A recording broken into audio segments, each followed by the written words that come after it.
Hello दोस्तों। तो ये आपकी स्क्रीन पे आपको एक क्वेश्चन दिखाई पड़ रहा होगा। ठीक है। तो ये क्वेश्चन कई बार एग्ज़ाम में पूछा गया है। तो हमने ये सोचा, कुछ बच्चे बार बार इसको कमेंट में कर रहे थे कि इसको बता दीजिए। तो चलिए हम इस क्वेश्चन को यहाँ पे आपको सोल्व करके बताते हैं। ठीक है।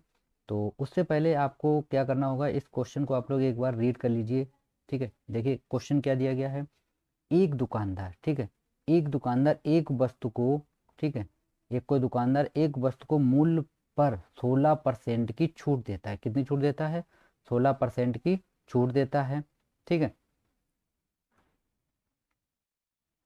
छूट देकर 1638 रुपये में बेचता है। यदि उसने कोई छूट नहीं दी होती तो उसे 30% का लाभ होता। वस्तु का विक्रय मूल्य ज्ञात कीजिए। यानी हमें यहाँ पे वस्तु का विक्रय मूल्य बताना है। ठीक है। तो आप लोग जल्दी से कमेंट बॉक्स में आंसर बताइए। ये आपके पास चार विकल्प दिए गए हैं, तो इनमें से कौन सा विकल्प सही होगा। ठीक है। तो चलिए देखिए, मैं यहाँ पे स्टार्ट करता हूँ क्वेश्चन को। देखिए, किसी भी वस्तु का हमेशा कोई जो मूल्य होता है वो 100% होता है। ये तो आप लोगों को पता होना चाहिए। कोई भी चीज़ होती है वो हमेशा 100% होती है। यानी कि हमारा जो मार्केट प्राइस होगा, मार्केट प्राइस वो कितना होगा? यानी दोस्तों हमेशा 100% होता है। किसी भी वस्तु का होता है 100% होता है। ठीक है। हमने डिस्काउंट दिया है कितना?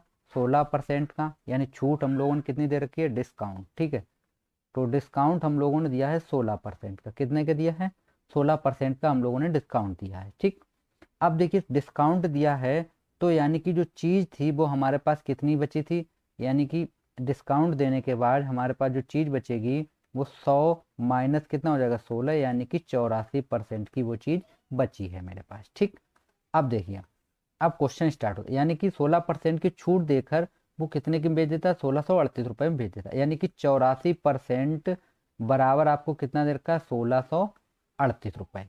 ठीक है। इतना देगा। तो अगर हम लोग यहाँ से कितना निकालें? 1% अगर हम लोग निकालें, 1%, ठीक है, तो 1% कितना हो जाएगा? 1638 बटे में कितना हो जाएगा? 84। ठीक है। कितना हो गया? बटे में 84। ठीक है। लेकिन कोई भी वस्तु हमेशा 100% पे होती है, तो 100% के लिए हमें क्या करना होगा? तो हम लोग लिखेंगे 1638 बटे 84, और गुणा कितने का हो जाएगा? 100 का हो जाएगा। ठीक है। तो ये हम लोगों ने 100 का गुणा कर दिया। अब करना क्या, हमें इसमें डिवाइड करना है। 1638 में हम लोग 84 का डिवाइड करेंगे। ठीक है। कितने का डिवाइड होगा? 84 का। तो 84 का डिवाइड करेंगे तो ये चले जाएगा वन टाइम, ये चला जाएगा हमारा 19.5, यानी 19.5 बार चला जाएगा। ठीक है। यानी कि 100% बराबर दोस्तों कितना आ गया हमारे पास? 19.5 गुणा 100। ठीक है। तो इसको मल्टीप्लाई करेंगे तो ये आ जाएगा हमारे पास 1950 रुपये। ठीक है। यानी कि जो उसकी प्राइस थी वस्तु की, वो प्राइस कितनी थी? 1950 रुपये की थी। ठीक है। अब वो बोल रहा है कि यदि उसने कोई छूट नहीं दी होती तो उसे 30% का लाभ होता। ठीक है। यानी क्वेश्चन बोल रहा है अगर उसने कोई छूट ना दी होती तो उसे जो है वो 30% का लाभ होता। यानी मार्केट प्राइस जो हमारा था एमपी कितना था? 100 था। प्लस उसे 30% का क्या हो जाता दोस्तों? प्रॉफिट होता। ये क्वेश्चन में बोल रहा है प्रॉफिट होता। ठीक है। तो टोटल कितना हो जाता? तो हो जाता है 130%। 100 और 30 कितना हो? 130। यानी कि 130% बराबर उसके पास कितने रुपए थे? 1950 थे। कितने थे? 1950। ठीक है। तो यहाँ से अगर हम लोग 1% बराबर निकालें तो कितना आ जाएगा? 1950 बटे में कितना हो जाएगा? 130। ठीक है।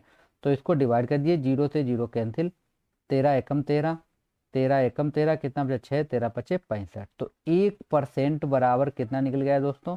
15। लेकिन वस्तु 100% होती है दोस्तों, तो 100% बराबर कितना हो जाएगा? 100 का गुणा हो गया, यानी कि 1500। यानी कि जो हमारा उसका वस्तु का क्रय मूल्य होगा, वो क्रय मूल्य कितना था दोस्तों? 1500 था। ये हमारा लास्ट वाला विकल्प सही हो जाएगा। ठीक है। यानी 1500 रुपये उस वस्तु का विक्रय मूल्य था।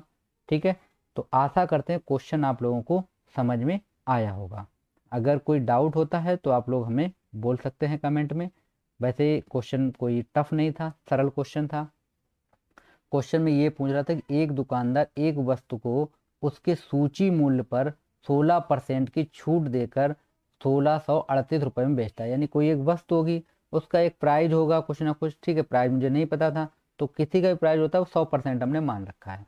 तो उसने 16% की छूट दी दोस्तों, तो कितने की बची, वो 84% की बची, यानी 84% बराबर हमारे पास ये वैल्यू हो गई थी। ठीक है, अब तो हमने यहाँ से 1% निकाला तो हमारा 19.5 निकला। 100% अगर हमें चाहिए तो हमने 100 का मल्टीप्लाई कर दिया तो हमारा कितना आ गया, 1950 रुपये। यानी कि वो चीज़ कितनी हो रही थी, 1950 रुपये उस पर प्राइस पड़ा था। ठीक है, अब उसने बोला यदि उसने कोई छूट नहीं दी होती तो, यानी नहीं दी हुई, 100 रुपये की तो थी, 30 रुपये का प्रॉफिट हो रहा था, 100 और 30, 130% का क्या हो गया, उसे लाभ हो रहा था। तो यहाँ से हमने 130% से 1% निकाला, 1% से हमने क्या किया, 100%, तो हमारा कितना है, 1500 रुपये। यानी विकल्प हमारा नंबर 4 करेक्ट है, यानी कि 1500 इसका आंसर होगा। Okay friend, thank you.